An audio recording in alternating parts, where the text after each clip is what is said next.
Muy buenas noches y bienvenidos al programa. El día de hoy cerramos la semana con reportajes que tienen de todo un poco. Vamos a empezar hablando de lo que ha ocurrido en La Libertad, concretamente en El Porvenir, porque este martes se detuvo a 3 miembros de una banda de extorsionadores y se les decomisó 2 hombres y una mujer. Se les decomisó una serie de celulares, pero cuando la policía se puso a revisar el contenido de los aparatos, encontró en uno de los chips los mensajes que se le había enviado a doña Petronila, a doña Peta, la mamá de Paolo Guerrero, con las amenazas incluidas. Es decir, el día de hoy la policía ha podido dar con parte de esta banda que había amenazado al 9 de la selección peruana. Tenemos para recordar qué cosa le dijeron en su momento a doña Peta que ella compartía con nosotros aquí en el programa.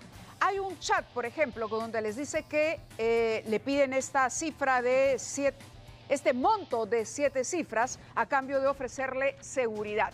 Pero bueno, vamos a hablar también de la reina de los pasaportes. Esta era la jefa de migraciones en Huancayo, pero que al mismo tiempo dirigía una banda o una mafia que traficaba con pasaportes de manera ilegal. Uno de esos pasaportes fue a las manos de Vladimir Cerrón, el ex gobernador regional de Junín. Tenemos un reportaje con todos los detalles y también la historia no contada de los injertos del norte. ¿Quiénes son y quién está detrás? ¿Quién es el cabecilla de esta banda que amenaza a cantantes y a productores musicales? Tenemos esta información, pero también una alerta porque ya apareció un caso originario aquí en el Perú de sarampión. Y hay una cantidad importante, miles de niños que todavía no reciben esa vacuna. El viceministro estará con nosotros. Alerta sanitaria en el país debido a la presencia de sarampión. Hacemos una pausa y regresamos.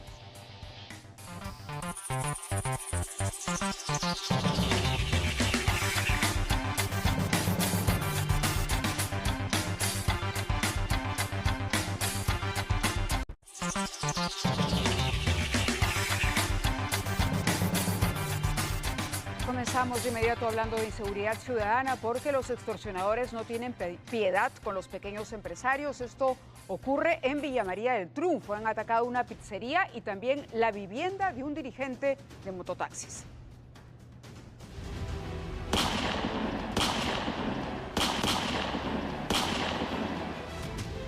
Aterrorizaron a clientes y trabajadores de una pizzería a plomazo limpio.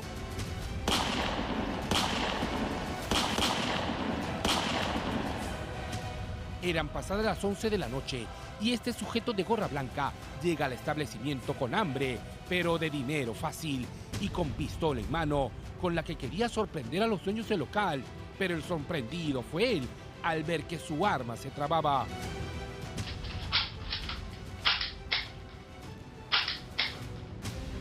Fue una clienta la que se dio cuenta de las intenciones del gatillero y ella junto a su compañero y trabajadores del lugar se tiraron al piso para protegerse.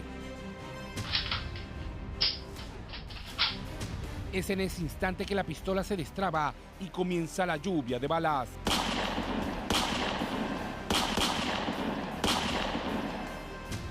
Un ataque a sangre fría a manos de un delincuente al que no le importó a quién le cayeran los impactos. Sucedió en la pizzería Picadelli, ubicada en el Jirón La Merced en Villa María del Triunfo. De repente ahí estaban rastreando como 3 veces la pistola, 2, y se escaparon en la moto. Sujetos que serían temibles extorsionadores en busca de cupos en la pizzería y que al parecer se tratarían de los mismos que horas después arremetieron contra la casa de un dirigente de mototaxistas. Entonces la cual me llama y me dice, viejo, chorrea, me dice así con esa frase. Me dice. Así quedaron sus viviendas luego de que 2 sujetos en moto llegaran hasta su vivienda y le dispararan en medio de la noche. Este hombre representa a 80 mototaxistas y estos impresentables le piden la suma de 3 soles diarios por moto, es decir, 240 soles por día. Incluso lo han amenazado por mensajes de texto diciendo que van a atentar contra su familia. Vaya a ser que por ahí me lo cruce a tu hijo y por no chorrear unas monedas vas a perder más, dice uno de los mensajes. La policía ya sigue los pasos de esos criminales que están sembrando el terror en Villa María del Triunfo. Bueno, les comentábamos al inicio del programa que la policía capturó este martes 20 a un grupo de extorsionadores. En realidad eran 2 hombres y una mujer, pero claro, cuando la policía siguió avanzando con las investigaciones, después de examinar los teléfonos que portaban, se dieron cuenta que aparecían mensajes que se le había enviado a la familia de Paolo Guerrero. Estaban en los teléfonos, los mensajes amenazantes a doña Peta. Vean la nota. Tienen que hacer o quieren hacerle daño a mi hijo, no sé por qué. Cuando él le ha dado bastante triunfos al Perú, que se metan con él. Él no les ha hecho daño. Son amenazas que pusieron en jaque al goleador histórico de la selección. Dile a tu hijo Paolo que pague. Tú y tu familia van a sufrir las consecuencias. Extorsionadores norteños que, enterados de la llegada de Paolo Guerrero al Club César Vallejo, iniciaron una ofensiva de terror. Somos la organización que está detrás de la mayoría de asesinatos y secuestros en Trujillo. Depende de Paolo si quiere que su estadía en Trujillo sea pacífica o aterradora. Pero la policía ya los tenía en la mira y logró capturar a quienes serían parte de la banda Los Cachacos de Yolín. Agentes especializados de secuestros y extorsiones junto a policías de inteligencia intervinieron a 2 sujetos que venían extorsionando familias de la exclusiva urbanización El Golf de Trujillo, la misma zona donde ahora residirá el hijo de doña Peta. Pero esta banda se le intervino justo cuando estaba realizando el cobro del dinero de una extorsión a una familia del Golf. A Diego Fernando Mendoza Alvarado, alias Boca Chueca, y Edwin Moya Salazar los capturaron en las calles del distrito del Porvenir. Tenían en su poder 5.000 soles de las extorsiones que cobraban. Y grande fue la sorpresa de los agentes al revisar sus celulares y descubrir que desde esos mismos números salían las amenazas que recibió doña Petronila González. Revisar el celular, algunos mensajes que también de esos mismos equipos y esos mismos números habían hecho llegar a la mamá del futbolista Paolo Guerrero. Hasta ese momento no teníamos la información que se estaba llevando a cabo en Lima, la investigación, pero luego al hacer el análisis comparativo pudimos determinar que de esos mismos equipos habían salido estas comunicaciones. Pero los detenidos no eran ningunos angelitos. Ambos tenían antecedentes, por lo que se dispuso para ellos 9 meses de prisión preventiva. Son delincuentes que sí tienen antecedentes. ¿Cómo cuáles? ¿Sobre qué? Sobre patrimonio, todo lo que es patrimonio. Ahora la policía viene analizando minuciosamente los chips y memorias de los teléfonos de estos criminales para poder desbaratar a la totalidad de esta organización y así darle tranquilidad al depredador y a su familia. Las víctimas de estos extorsionadores viven o vivían en la urbanización El Golf, que es justamente a donde se iba a mudar Paolo Guerrero. Pero vamos a ver algunos de los chats que le habían enviado a doña Peta. ¿Acaso 2 que no aparecían en la nota? Este, por ejemplo, le dicen: mira tía, hemos querido ser educados, pero mandan un vago a malear. Acá sí iban a mandar a alguien que sea con un monto en la mesa. Trujillo es nuestra tierra. Y aquel muchacho con nosotros o puede estar en el infierno o en el cielo, así que pensando que contra todo nos vamos y las consecuencias iban a ser peor para ustedes. Sean inteligentes y den una solución por el bien de todos. Si ya no veo interés, me descuelgo y un secuestro más a mi lista para pedir con ganas 7 cifras. Tenemos otro de los mensajes que le llegaron a doña Peta. ¿Me lo pueden poner, por favor? Somos la organización que está detrás de la mayoría de asesinatos y secuestros en Trujillo. Depende de Paolo si quiere que su estadía en Trujillo sea pacífica o aterradora. Y esto ha sido confirmado por el general de la Policía Nacional, José Zavala. Él es el jefe de la macrorregión policial en La Libertad, quien estuvo además acompañado por el ministro del Interior. Vamos a escuchar. Se le intervino extorsionando a 2 familias de la localidad del distrito acá del Golf. Se le encontró luego de revisar el celular algunos mensajes que también de esos mismos equipos y esos mismos números habían hecho llegar a la mamá del futbolista Paolo Guerrero. Con esto sí recién podemos relacionar de que una banda criminal de acá de Trujillo estaría también tras esas amenazas, pero también le damos cuenta que ya están detenidos.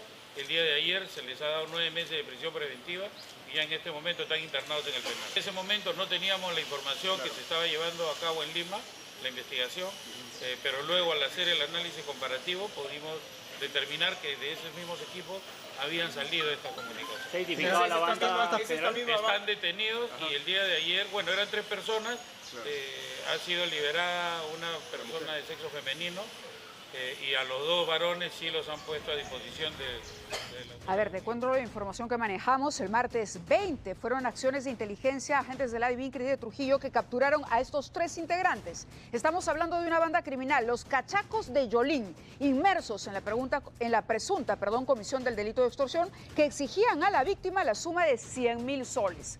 Por supuesto, el mensaje que le envían a doña Peta habla de 7 cifras. Sabían de la capacidad económica de Paolo Guerrero, pero recordemos, detienen a estos sujetos y a la hora que empiezan a evaluar, a abrir los aparatos, a ver qué información había en los chips, se dan con la sorpresa de los mensajes que habían sido enviados a doña Peta.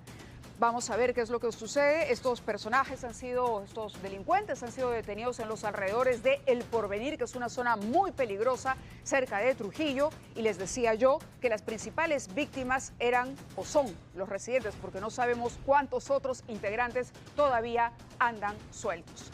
Continuamos con más. La policía ha desarticulado una red criminal enquistada en la sede de migraciones en Huancayo. Ha caído la reina. Ella era la líder, la jefa de esta organización.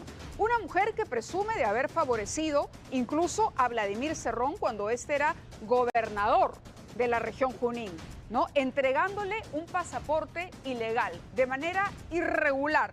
Ha sido toda una sorpresa y el personaje es de película. Vean la nota.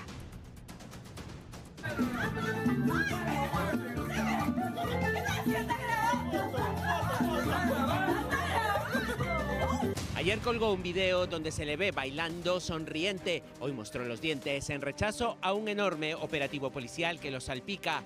El prófugo Vladimir Cerrón, involucrado en una red de pasaportes ilegales en su tierra, Huancayo. ¿Son de migración? Sí.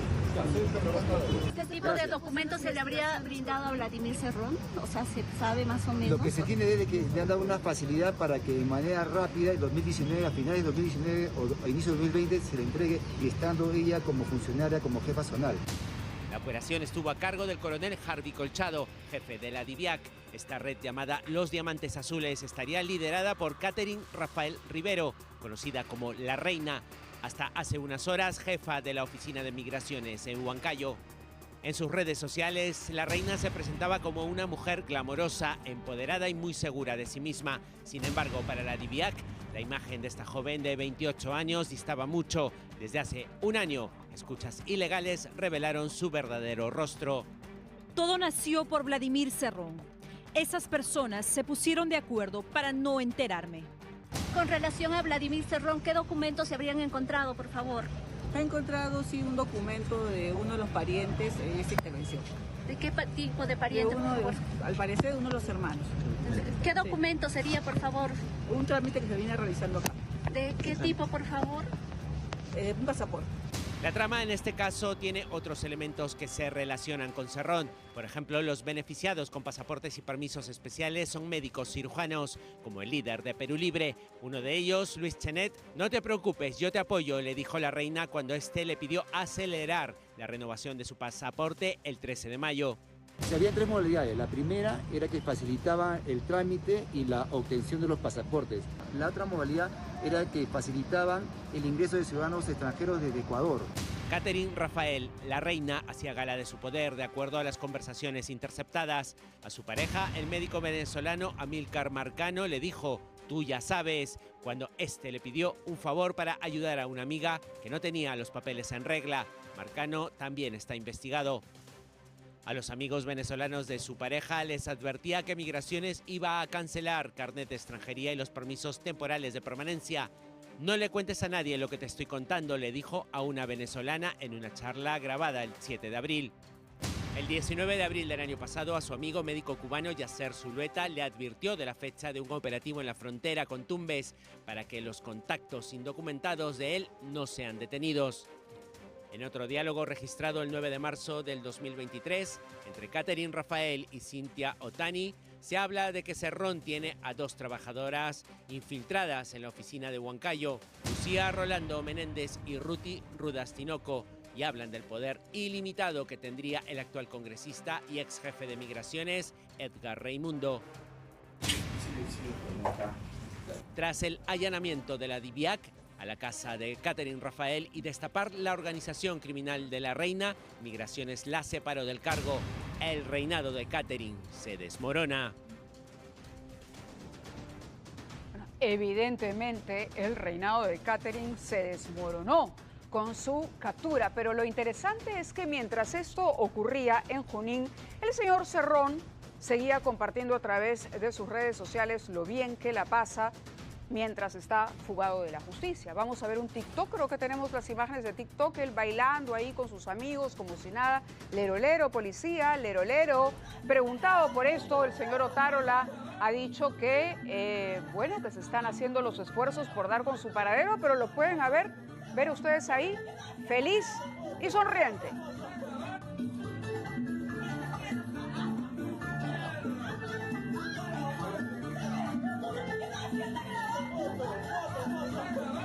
A ver, ¿y qué comentó para explicar estas imágenes el propio Cerrón ahí, que está pachangueando con sus amigos?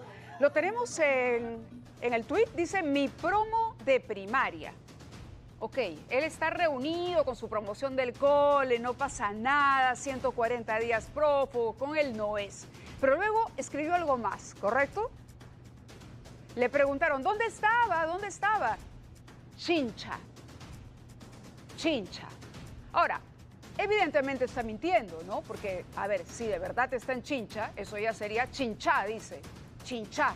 No sabemos a qué se refiere, pero se está burlando de la policía y tendrá motivos para burlarse de la policía. Aquí todavía tenemos algunas dudas sobre si realmente se ha hecho todo por dar con el paradero de Vladimir Cerrón. Tenemos algo más que ha publicado. A ver, puso siempre la calumnia. Habría la forma mediocre de justificar las mentiras. Mi pasaporte se ciñe al trámite personal regular y punto. El resto es psicosocial. No pues señor Cerrón, porque acá además tenemos un dato adicional y me voy a permitir mencionarlo. Uno de los integrantes de la banda, la mafia, como lo quieran ver ustedes, de la reina de los pasaportes en Huancayo, era Armando García Chunga, quien ocupó el cargo de Superintendente Nacional de Migraciones durante el gobierno del señor Pedro Castillo. ¿Recuerdan ustedes el problemón cuando no se podía emitir pasaportes?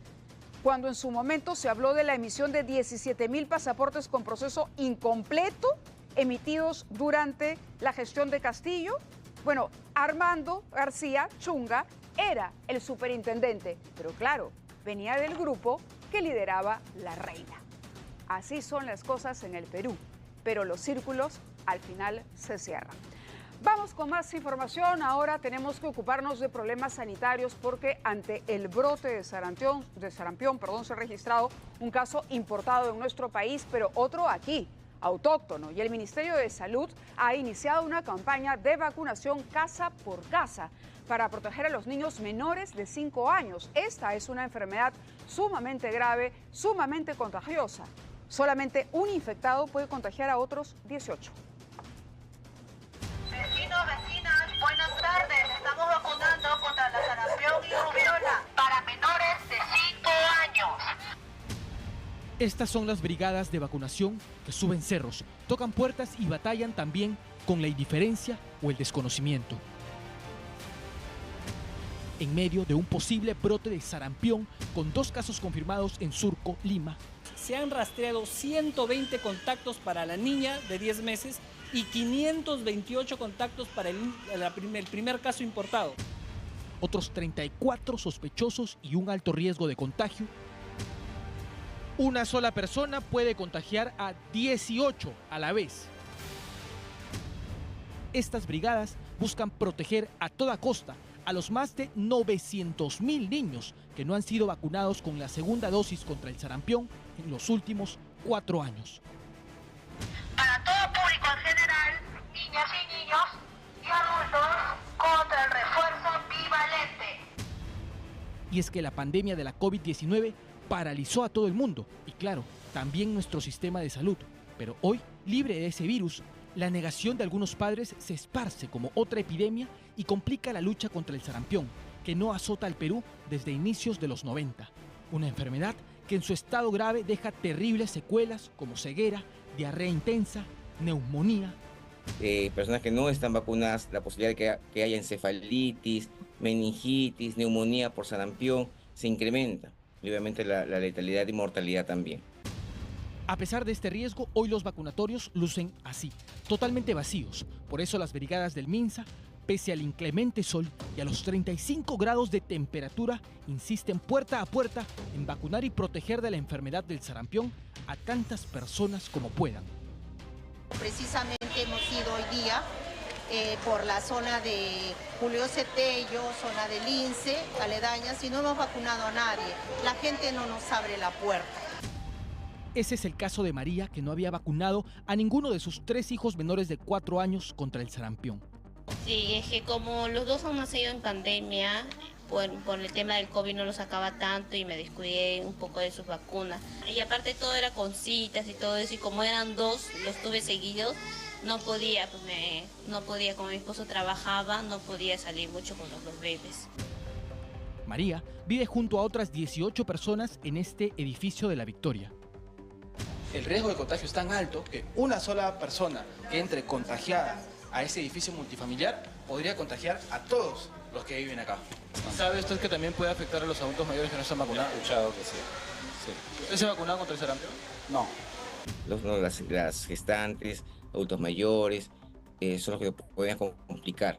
Ese es el gran problema. Por eso es que también hay vacuna para adultos. La gente que no está vacunada debería vacunarse.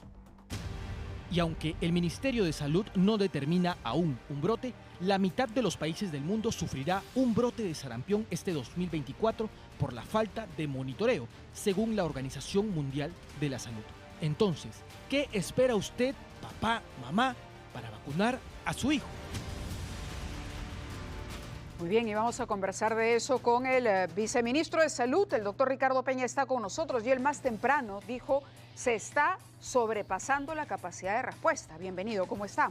Muchas gracias por acompañarnos. ¿A qué se refería con la capacidad de respuesta, viceministro? Esa pregunta estuvo relacionada con el tema de la declaratoria de emergencia del dengue, pero... El dengue, no sarampión. No, definitivamente no. El tema del sarampión, como bien lo ha definido el reportaje presentado en tu programa, requiere de una respuesta inmediata, porque como se ha manifestado muy bien, el número reproductivo básico de esta enfermedad, o sea, la capacidad de propagación de la misma es bastante alta. Es bastante alta. Ahora, permítame preguntarle por el caso autóctono. Correcto. Porque hay un caso importado, verificado, pero ok, el señor se contagió fuera y llegó contagiado aquí. Ajá. Pero, ¿qué ha pasado si se ha podido seguir el rastro de la niña que se infectó de sarampión y que todavía no se sabe dónde se ha contagiado?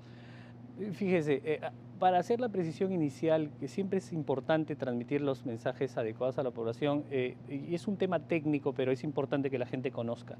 La nomenclatura ha cambiado ahora, ya no se habla de casos autóctonos, ahora se habla de casos importados, casos relacionados a la importación, casos de origen desconocido y casos de transmisión endémica. Este caso, ¿a cuál de las categorías corresponde? Un caso de transmisión desconocido, ¿por qué? Porque en el marco de la investigación que se ha desarrollado de esta niña de 10 meses, que tiene una prueba positiva, así es, se ha hecho todo el mapeo de la historia desde los periodos de exposición, enfermedad, transmisibilidad y potencial emergencia de casos relacionados a la niña. Pero lo que nos está diciendo nos preocupa todavía más, porque si es de origen desconocido, podemos suponer que algún otro caso hay que transmitió la enfermedad a esta niña. En el trayecto de la investigación se ha determinado que entre el caso de surco importado y la historia de la niña hay un espacio de tiempo de 4 días que es el eslabón que relaciona a ambos casos. Se dice que es desconocido porque aún no se ha identificado ese nexo. Pero hay más casos entonces. No podemos descartar que haya más casos de sarampión en el Perú. Le digo esto porque es bien importante y para nuestros televidentes también tomar nota que desde el año 2001 no habían casos de sarampión en el Perú. Desde el año 2000 de transmisión endémica no han habido casos. Por eso, pero sí han habido casos. Más de 20 años. Completamente. Y eso está ocurriendo en todo el mundo. No, es una preocupación. Yo lo sé, pero con las deficiencias que hay aquí en nuestro país y con lo que ya hemos sufrido, como usted dice, con las capacidades sobrepasadas, ¿qué pasa si tenemos de pronto una epidemia de sarampión? Pues debo decir de que la respuesta que se ha desarrollado dentro de los 2 casos detectados ha sido inmediata y lo vamos a demostrar. Para cada caso, para el primer caso, se han censado 528 contactos. Sobre los 528 contactos se ha hecho seguimiento minucioso durante todo el tiempo de exposición para identificar si es que han habido casos secundarios al caso importado. De la niña se han detectado 120 contactos. A todos se les ha seguido y además se ha hecho una búsqueda activa institucional y búsqueda activa comunitaria. Todo está descrito en la literatura y en las normas no se ha encontrado a nadie más. Y no se han encontrado a nadie más. En algún momento el ex ministro Zamora dijo que existía la sospecha de que habían por lo menos 30 casos en Surco. ¿Eso está descartado? Lo que pasa es que cuando uno lanza una alerta epidemiológica para que todos los establecimientos de salud se pongan a la expectativa para detectar, eso es lo que se debe hacer siempre. El sistema de vigilancia se sensibiliza y cualquier persona que tenga un cuadro compatible, y vamos, que hay muchas enfermedades que cursan con fiebre y erupción cutánea, empiezan a detectarse como sospechosos. Correcto. Pero sobre esos sospechosos inmediatamente se actúa. Bien. Y eso estamos haciendo. Solamente le pediría un mensaje para cerrar el tema del sarampión. ¿Qué decirles ahora a los padres de familia que nos están escuchando y que todavía no han vacunado? Porque ¿a qué edad hay que vacunar a los niñitos para evitar que sufran de sarampión? El esquema de sarampión tiene la primera dosis a los 12 meses y la segunda a los 18. Hay que llamar la atención de la población. Esta es una medida de salud pública que ha salvado millones de vidas, que ha eliminado enfermedades de la faz del planeta. Lo que tenemos que hacer es tener ese gesto de protección y cariño con nuestros hijos para poder protegerlos contra vacunas que son perfectamente, es gratuita, totalmente gratuitas. Tenemos de los biológicos y ahorita están a disposición de todo el estado, de todos los. Bien, quisiera ir al tema del dengue y para ello tenemos declaraciones del ministro de Salud que se ha referido más temprano al tema del dengue también. Escuchamos al ministro Vázquez. Lo que pasa es que una declaratoria de emergencia no es una simple declaración, es un proceso que toma pues los argumentos necesarios y en ese camino estamos. Hace más de una semana que hemos anunciado que vamos a declarar en emergencia y probablemente los más agravados ahorita son Ancash, Piura, también estamos considerando a Ica y La Libertad por ahora en esta primera etapa, pero están en la elaboración de todos los sustentos y esperamos que en la próxima semana ya pueda prosperar ese decreto supremo. Hablado de declarar en emergencia, entonces varias regiones, Ancash, La Libertad, Ica, Piura. ¿Qué significa declarar en emergencia? A ver, la declaratoria de emergencia, como también lo ha precisado adecuadamente el señor ministro, tiene que ver con la oportunidad de disponer de presupuesto adicional y además de hacer procedimientos, actos administrativos de manera acelerada. Siempre hay dengue en esta época, siempre hay dengue, pero entiendo que los casos que se han registrado en este periodo de tiempo, digamos, comparado al mismo periodo del año pasado, muestran un incremento alarmante. Y eso no solamente ha ocurrido en Perú. Brasil está en una situación sumamente crítica. Y esto tiene que ver con los cambios de temperatura, con los cambios climáticos. Así es. Recomendaciones para la gente que nos está viendo. ¿El dengue puede matar, en principio? Definitivamente. La enfermedad del dengue es una enfermedad potencialmente mortal. Existen diferentes factores de riesgo como la reinfección por un serotipo distinto. Generalmente los segundos episodios de enfrentamiento con el virus o las segundas infecciones son las que se relacionan a una probabilidad mayor de tener una enfermedad grave y muerte. ¿Va a tener la vacuna? Porque la vacuna ya se aprobó, entendemos que hay un laboratorio, me parece japonés, que la produce, que es la vacuna más aceptada en el mundo, la que se está usando. ¿Cuándo llega al Perú? Porque esa sería una alternativa para no sufrir todos los veranos de este problema. Estás haciendo preguntas muy importantes. Vamos a ir parte por parte y vamos a hacerlo muy rápido para aprovechar el tiempo.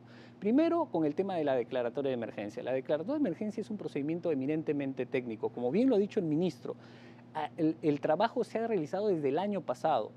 Cuando se habla de la disponibilidad de presupuesto, las regiones desde el primer día de este año han tenido un presupuesto nunca antes programado en la historia del Ministerio de Salud para atender específicamente acciones de prevención y control del dengue. Esto, lamentablemente, no ha tenido una ejecución similar y homogénea en todas las regiones. Hay regiones que han avanzado y hay algunas que no. Y en esas circunstancias, el no implementar las acciones de prevención genera estos escenarios de riesgo donde empiezan a subir los casos. Esta declaratoria de emergencia, una vez que, o sea, ya hemos trabajado y cumplido con la gestión del presupuesto y el trabajo de seguimiento y monitoreo en las regiones, el problema es ahorita que hay regiones que no están avanzando y cuyos servicios de salud ya están siendo sobrepasados. Lo dijo bien el ministro y bastante explícito. En esas circunstancias, un video en producción, me están avisando los productores del programa que tenemos un video de un hospital en San Antonio de Casma, donde una paciente ha reclamado mayor atención a propósito de lo que decíamos de la capacidad sobrepasada. Vamos a escucharlo. Correcto. Emergencia, ha entrado una señora de emergencia, hay una niña sangrando, hay otra niña. ¿Vamos a esperar más de ese, doctor? ¿Y cuál es la solución, doctor? ¿Cuál es la solución? Yo quiero que usted me diga cuál es la solución, doctor. ¿Cuál es la solución? ¿Y cuál es el apoyo, doctor? Necesitamos más médicos, pero ya, doctor, no es mañana. Ayer hemos tenido un muerto, hoy día tenemos un muerto. ¿Cuántos más necesitamos, doctor, para que todos puedan personal? ¿Cuánto más? Más técnicos. Yo no sé porque yo estoy en ese momento. ¿Qué hacemos, doctor? Atención primaria, nuevamente en problemas. Por eso le preguntaba por la vacuna. ¿Cuándo tendremos la vacuna? Ya, pero para agotar este último tema, y hablamos de todo lo respecto a la vacuna, porque también está completamente claro.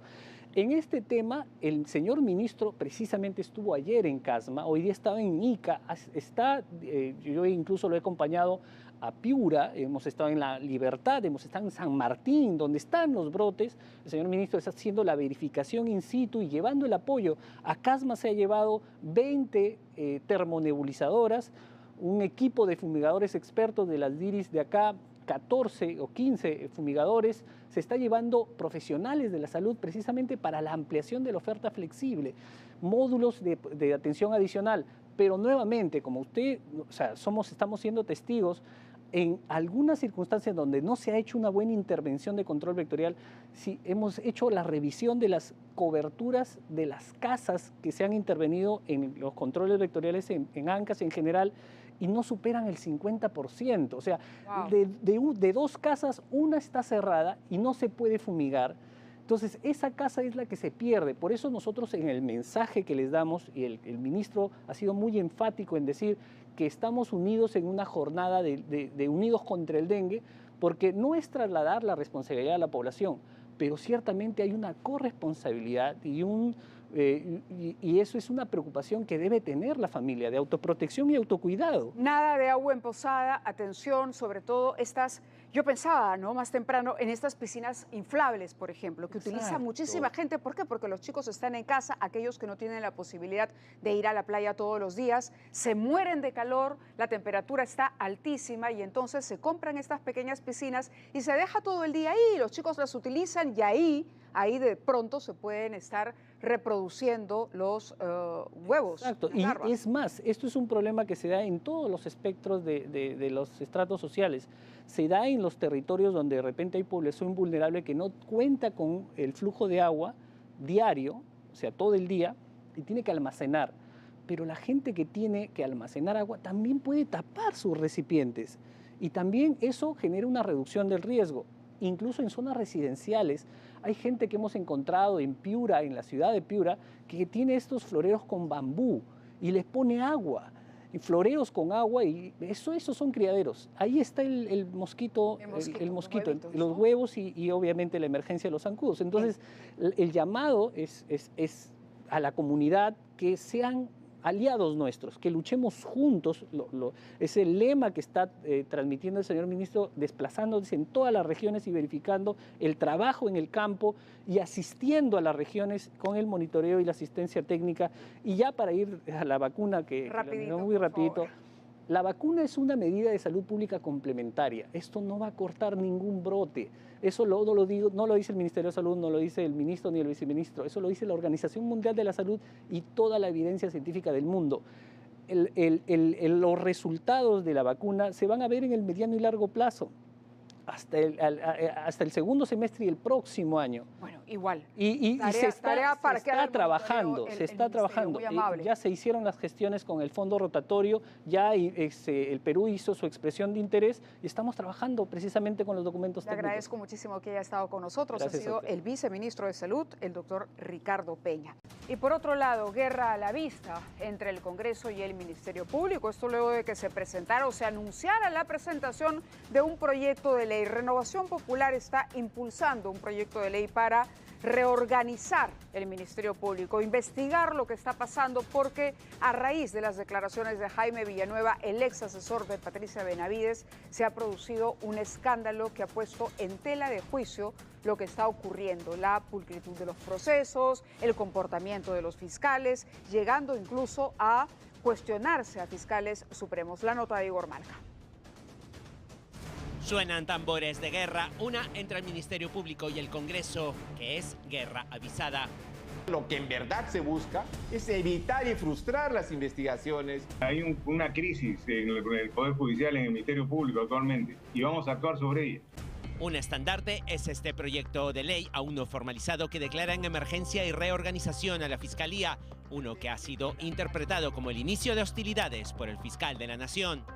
Claramente pretende quebrantar el orden constitucional y democrático con el propósito de volver a los inicios de los años 90, cuando se destituyó a muchos fiscales titulares del Ministerio Público. El promotor de esta iniciativa es Jorge Montoya, pero en el fuego cruzado, Juan Carlos Villena le ha dado de lleno y ha dejado casi sin respuesta al fujimorismo. El fiscal yo creo que está perdido, ya estamos en el año 2023 y la verdad es que 24 yo creo que ya hay que cambiar un poco el chip, ¿no? Bueno, las promociones parten del Congreso y eso es indudable constitucionalmente. El proyecto se presentará sí o sí, aunque con eventuales modificaciones mantendrá su espíritu. Sale de Renovación Popular, pero ya se ven a los aliados. De acuerdo a la ley nos corresponde hacer ese trabajo. A pesar de estar investigados. Cualquiera puede estar investigado, eso no te hace culpable. Claro que sí, y no solamente el Ministerio Público, sino también todo el Sistema Nacional de Justicia. Los investigados, bueno, tendrán que abstenerse o tendrán que inhibirse. El Congreso puede estar facultado, pero la pregunta es si con varios de sus integrantes investigados, incluido su titular, puede plantear reformas. Una manera debe hacerlo. Lo único que debe hacer el Congreso es abstenerse de realizar cualquier acción, dado el alto conflicto de interés que tiene por la participación de sus miembros en actividades delictivas. Montoya le ha respondido a Villena señalando en sus redes que su iniciativa se ha filtrado de manera maliciosa, pero que no se busca obstaculizar investigaciones, sino devolver la confianza en la justicia. Globo de ensayo o filtración. Nuestras fuentes apuntan a esto último, aunque eso significaría que esa suerte de guerra interna en el Ministerio Público tiene sus extensiones en el Parlamento. Lo que se busca es frustrar las investigaciones, ha dicho el fiscal de la Nación interino. ¿Acaso ya se tienen listos los nombres de las personas que nos reemplazarían como en los años 90? Si se presentase alguna iniciativa, tendría que ser una estrictamente técnica, con las garantías de que desarrollará su función con total libertad. Mientras se desata una guerra civil en el Ministerio Público, como si de otra potencia se tratara, tirios y troyanos parlamentarios se unen en un frente reformador. ¿Y cómo no se van a unir? A ver, por un lado tenemos las cosas de color de hormiga en el Ministerio Público y esa es una realidad, tal cual. Pero el señor Villena tiene razón. Es decir, no puede haber interferencia política, politizar más el sistema de justicia. Están reclamando eso, precisamente. Y a propósito de este tema, el presidente del Consejo de Ministros, Alberto Tarola, se ha pronunciado y ha dicho que va a observar cualquier proyecto. Evidentemente, el proyecto lo presentará el señor Montoya, luego esto se discutirá en la Comisión de Justicia y más adelante irá al Pleno. Pero también tenemos información de que el Congreso está decidido. Algún congresista entrevistado en la nota decía, bueno, tendrán que abstenerse aquellos que tengan un conflicto de interés, es decir, tendrán que abstenerse la mitad de los parlamentarios.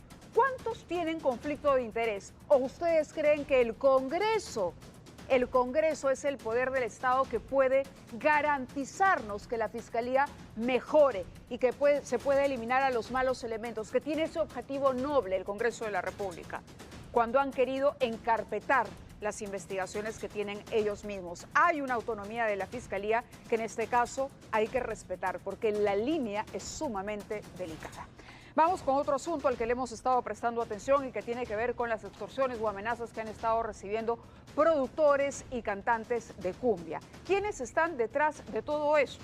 Una banda que se denomina Los Injertos del Cono Norte. Los Injertos del Cono Norte han estado extorsionando productores que incluso el día de ayer emitíamos un reportaje donde el dueño, me parece, o administrador del local, el guaralino, decía: me pienso retirar, me muero de miedo de trabajar. Pero el reportaje que vamos a compartir con ustedes nos revela y nos presenta y nos describe a quién sería el cabecilla de esta organización, más conocido como El Monstruo. Hemos tenido acceso a un informante que nos da más luces de cómo así se han apropiado de esta zona de la capital, los Injertos del Cono Norte. Se le da plazo de 24 horas para que devuelvan el Cono Norte. Paso contrario, se le volará en 2. Atentamente, los Injertos del Cono Norte. Son más crueles y sanguinarios y no tienen reparo en presentarse a través de este escalofriante video como los nuevos amos y señores de Lampa en Lima Norte. Para ti, Chacalón Junior, Viejo Matos, Chechito, tú, Viejo Daga, Centella y todo local que le haga evento a la promotora AS y todos aquellos que le hagan ganar plata a ese perro. Bajo aterradoras amenazas, la banda criminal Los Injertos del Cono Norte continúa manteniendo en zozobra a conocidas figuras del mundo artístico. Esto va para toda la gerencia de Guaralino. La policía sospecha que ellos estarían detrás de la ola de extorsiones a cantantes y promotores de música cumbia y folclórica. Me estás escuchando, que me llame un a solucionar tu problema, si no lo contrario tú y tu orquesta, te la voy a hacer volar, reconchar. Y estar dentro del rubro musical y ser una de las orquestas más conocidas del Perú es difícil porque no nos dejan trabajar tranquilos, no sabemos qué llamada es para contrato y qué llamada es para extorsión. Mira, mano, estos fierros son parte de la seguridad, pueden ser utilizadas en contra tuya. En exclusiva, un informante que conoce por dentro la organización criminal Los Injertos del Cono Norte revela quién es su prontuariado cabecilla, alias El Monstruo, por quien se ofrece una recompensa de 100.000 soles por secuestro, homicidio y sicariato. ¿Quién sería el cabecilla de Los Injertos del Cono Norte? El maldito monstruo, el monstruo, prácticamente el cabecilla, el que maneja toda esta matanza que ahorita está viendo, ¿no? Para el informante, esta peligrosa organización criminal surge tras la caída de Adam Lucano, alias Jorobado, el más sanguinario gatillero de Lima Norte, vinculado a innumerables secuestros, extorsiones y cobro de cupos y el asesinato de 14 personas. Pero tras su captura hace 2 semanas, este otro ranqueado delincuente le tomó la batuta. Ahorita ellos quieren recuperar o tomar toda la supremacía de lo que hablamos del cobro de cupos, todo lo que en un momento manejó Jorobado, ¿no? Alias El Monstruo es nada menos que Eric Moreno Hernández, vinculado a innumerables crímenes como el secuestro de la niña Lucero y de varios empresarios y emprendedores de Lima Norte, así como el asesinato de un policía. Pero ahora, el nuevo blanco de la extorsión son los personajes del mundo artístico. Me estás escuchando, que me llame un a solucionar tu problema, si no lo contrario tú y tu orquesta, te la voy a hacer volar, reconchar. Esta es la aterradora llamada que recibió el manager del vocalista de la orquesta Candela, Víctor Yaipen, por parte de un sujeto que se hizo pasar como un cliente para luego extorsionarlo. Definitivamente lo que te piden es que tenemos que aportar. Tenemos que aportar por la orquesta, ¿no?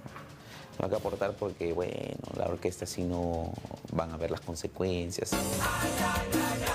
Como late mi corazón.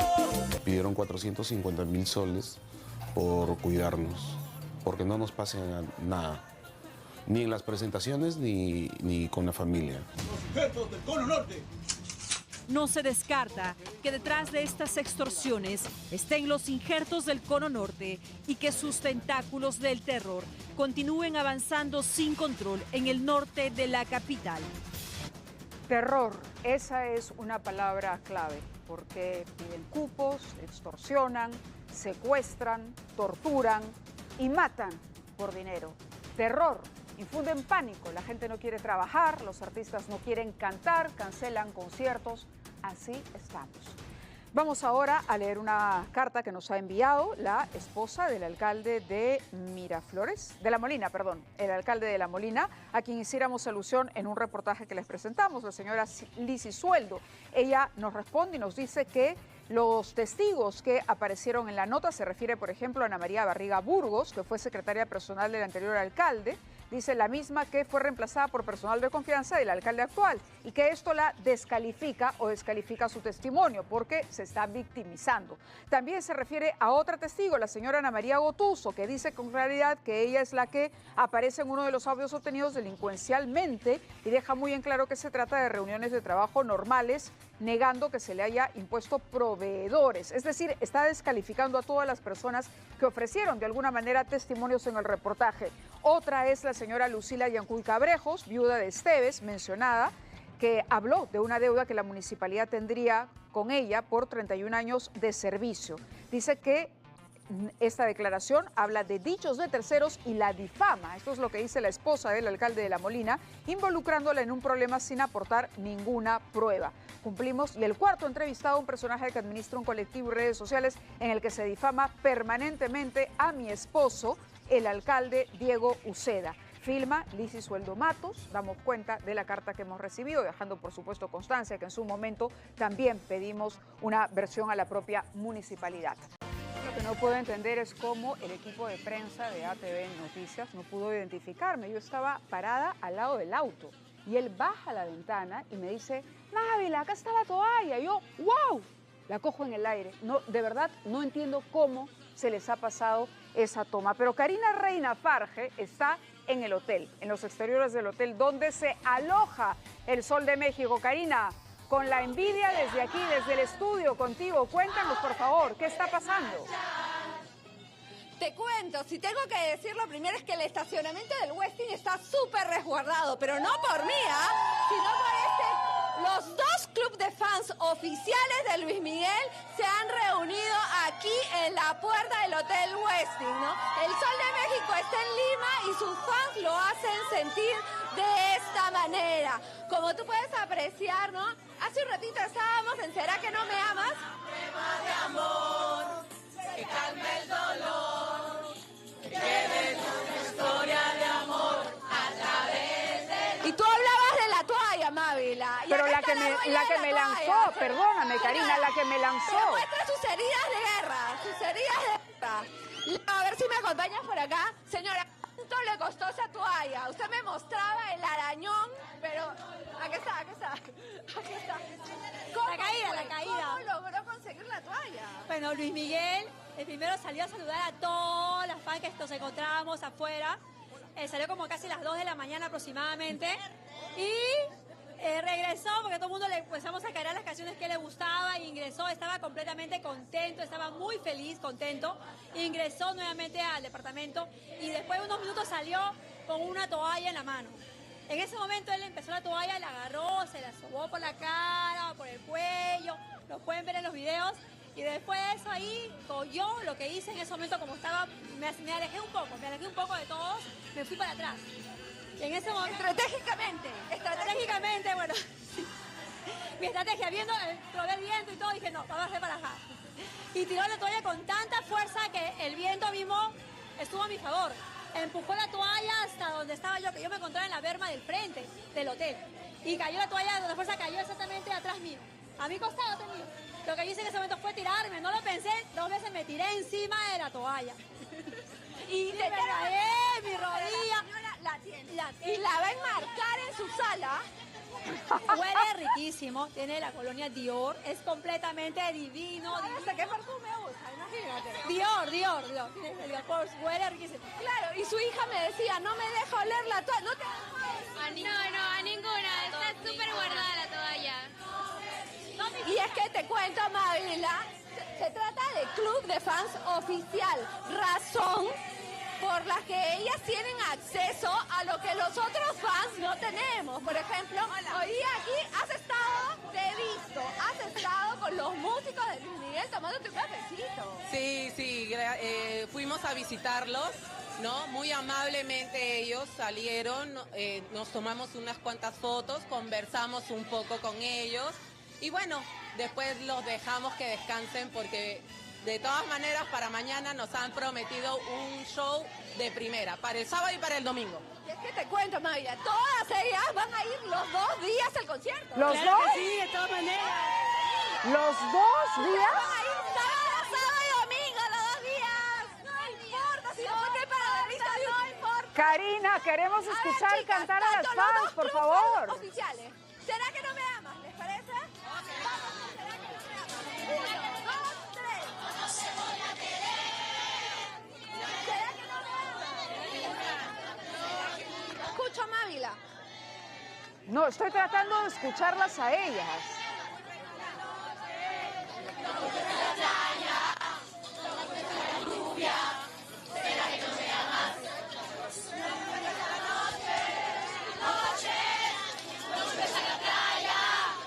Mira, con pasitos todavía. Con pasitos. Y están disfrutando, ¿no?